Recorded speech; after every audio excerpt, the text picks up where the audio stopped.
नमस्कार।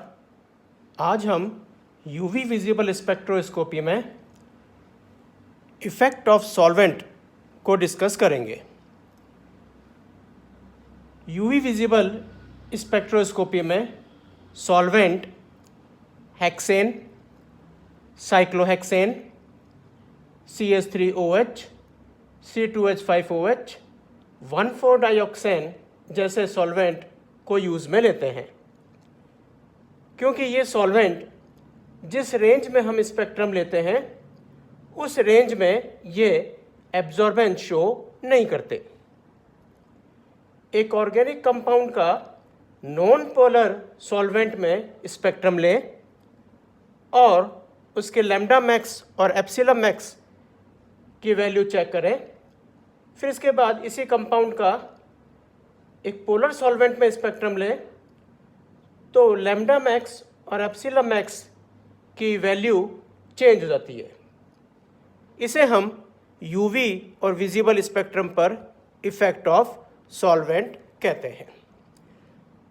जनरली ये पोजीशन और इंटेंसिटी जो बैंड की चेंज होती है by increasing the polarity of solvent, ये पोलर कंपाउंड्स में ज़्यादा शो होती है। फॉर एग्ज़ाम्पल, अगर हम एक पोलर कंपाउंड लें जिसमें सपोज कार्बोनाइल ग्रुप है, तो इस पोलर कंपाउंड पे दो तरह के ट्रांजिशंस पर सॉल्वेंट का इफ़ेक्ट होता है। फर्स्ट ट्रांजिशन है N2 पाई स्टार ट्रांजिशन। N2 पाई स्टार ट्रांजिशन में अगर हम सॉल्वेंट की पोलरिटी इंक्रीज करें तो लैम्डा मैक्स की वैल्यू जो है वो शॉर्टर वेवलेंथ पर शिफ्ट हो जाती है। इसका रीज़न ये है कि जो कार्बोनाइल ग्रुप है उसमें जो लोन पेयर ऑफ इलेक्ट्रॉन्स हैं ऑक्सीजन एटम पर, वो पोलर सॉल्वेंट के साथ में हाइड्रोजन बॉन्ड फॉर्म करके अपनी ग्राउंड स्टेट को स्टेबल कर लेते हैं। इट मीन्स जो इसका n ऑर्बिटल की एनर्जी है वो एनर्जी डाउन हो जाती है। इसको हम एनर्जी के ग्राफ से थोड़ा इस तरह से एक्सप्लेन कर सकते हैं। फॉर एग्ज़ाम्पल, एसीटोन हमने लिया। एसीटोन का हमने पहले हेक्सेन में सॉल्यूशन बनाया, तो इसके n से पाई स्टार ट्रांजिशन में जो एनर्जी गैप था उसके लिए लैम्डा मैक्स की वैल्यू 279 नैनोमीटर आई। हेक्सेन जो कि एक नॉन पोलर सॉल्वेंट है।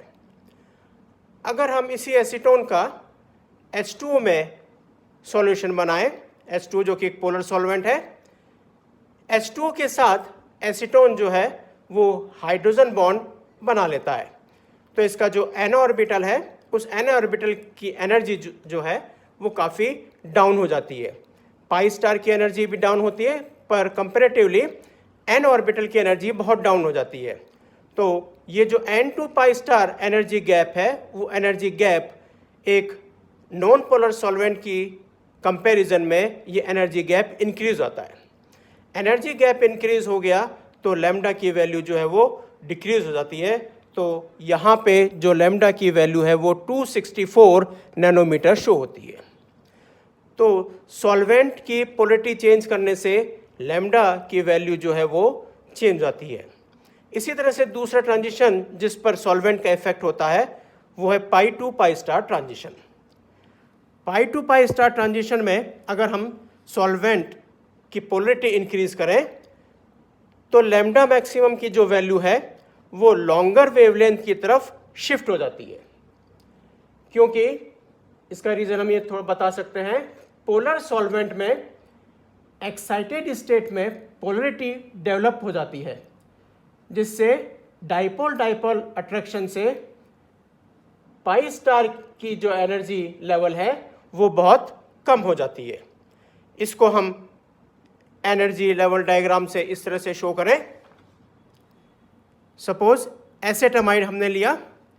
एसेटामाइड का हेक्सेन में सॉल्यूशन बनाकर इसके पाई से पाई स्टार ट्रांजिशन को हमने चेक किया तो लैम्डा मैक्स की वैल्यू आती है 178 नैनोमीटर। अब अगर हमने इस एसेटामाइड को पोलर सॉल्वेंट जैसे H2O या C2H5OH में इसका सॉल्यूशन बनाया, तो इन सॉल्वेंट्स में जो पाई स्टार ऑर्बिटल है उसकी एनर्जी जो है बहुत डाउन हो जाती है।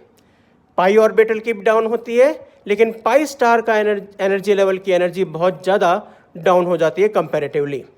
तो अब यहाँ पर क्योंकि एनर्जी डिफरेंस कम हो जाता है, इसलिए अब जो लैम्डा की वैल्यू आती है वो इंक्रीज होकर 220 नैनोमीटर आती है। तो इन पाई से पाई स्टार ट्रांजिशंस पर अगर हम पोलरिटी इंक्रीज करते हैं तो लैम्डा की वैल्यू इंक्रीज हो जाती है। इस तरह से हम कह सकते हैं कि इन दो ट्रांजिशंस पर सॉल्वेंट की पोलरिटी चेंज करें तो लैम्डा की वैल्यू जो है वो चेंज हो जाती है। इसके अतिरिक्त, इसके अलावा हम कुछ दो पॉइंट्स और यहाँ डिस्कस करें।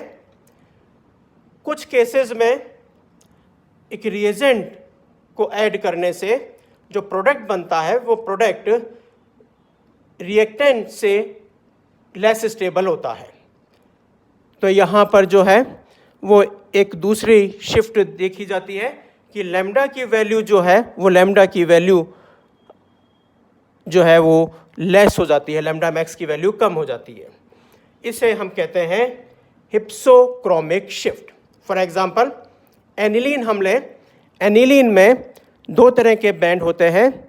एक बैंड 230 नैनोमीटर पर आता है और एक बैंड जो है वो 280 नैनोमीटर पर आता है।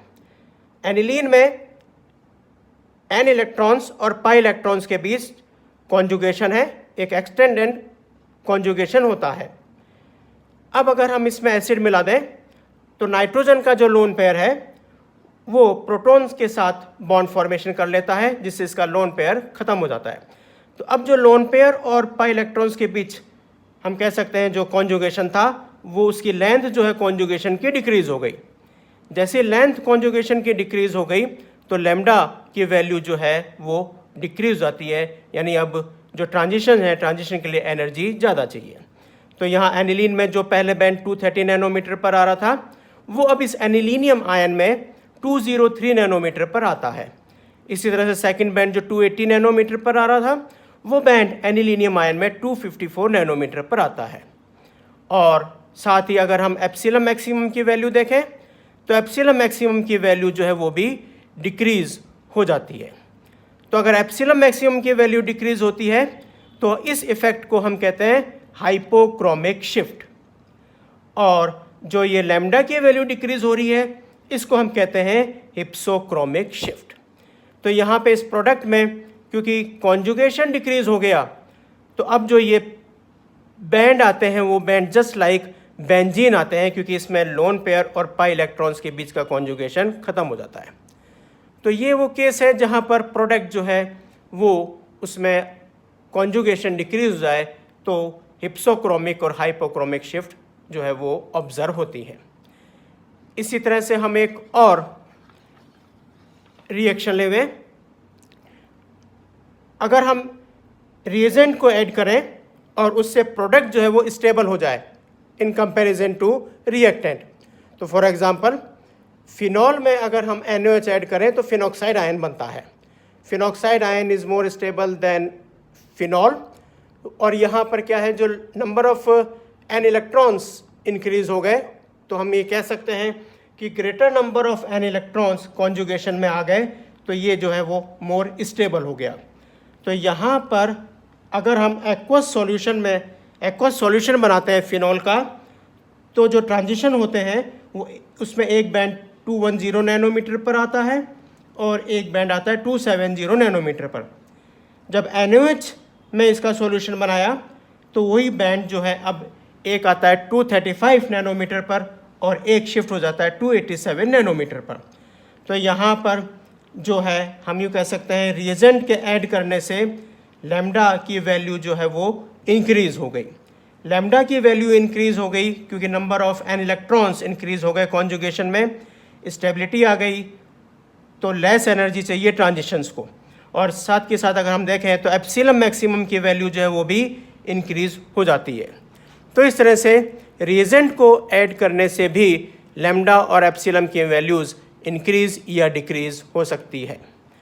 तो हम ये जो इफ़ेक्ट्स होते हैं उन इफ़ेक्ट्स को अगर हम एक स्पेक्ट्रम की फॉर्म में शो करें, सपोज एक एक्स एक्सिस पर हम लैम्डा की वैल्यू लें फ्रॉम 200 नैनोमीटर टू 800 नैनोमीटर, और इस वाई एक्सिस पर हम एप्सिलम की वैल्यू लें, तो ये एक हम कह सकते हैं एक बैंड इस तरह से शो होता है। अब अगर हम यूँ कहें कि किसी सब्स्टिट्यूएंट की प्रेजेंस से या कॉन्जुगेशन इंक्रीज होने से लैम्डा की वैल्यू इंक्रीज हो रही है, तो ये पूरा बैंड जो है वो इधर शिफ्ट हो जाएगा टूवर्ड्स राइट साइड। तो लैम्डा की वैल्यू इंक्रीज हो रही है तो हम इसे कहते हैं बैथोक्रोमिक शिफ्ट, या क्योंकि ये टूवर्ड्स रेड कलर की तरफ शिफ्ट हो रहा है तो हम इसको रेड शिफ्ट भी कहते हैं। अगर किसी ग्रुप के सब्स्टिट्यूट होने से या कॉन्जुगेशन डिक्रीज होने से, कॉन्जुगेशन ख़त्म होने से लैम्डा की वैल्यू जो है वो डिक्रीज हो जाती है, तो ये बैंड इधर लेफ्ट हैंड साइड में शिफ्ट हो जाएगा। इसे हम कहते हैं हिप्सोक्रोमिक शिफ्ट, या टूवर्ड से ब्लू कलर की तरफ शिफ्ट हो रहा है तो हम इसको कहते हैं ब्लू शिफ्ट। तो लैम्डा की वैल्यू इंक्रीज बैथोक्रोमिक शिफ्ट, और लैम्डा की वैल्यू डिक्रीज तो हम इसको कहते हैं हिप्सोक्रोमिक शिफ्ट। और अगर एप्सिलम की वैल्यू चेंज हो रही है तो इसका मतलब जो ये बैंड है उसकी हाइट जो है इंक्रीज अगर हो रही है, तो एप्सिलम की वैल्यू अगर इंक्रीज हो रही है तो हम इसको कहते हैं हाइपरक्रोमिक शिफ्ट। और अगर इस बैंड की हाइट डिक्रीज हो रही है तो हम कह सकते हैं एप्सिलम की वैल्यू डिक्रीज हो रही है, इसे हम कहते हैं हाइपोक्रोमिक शिफ्ट।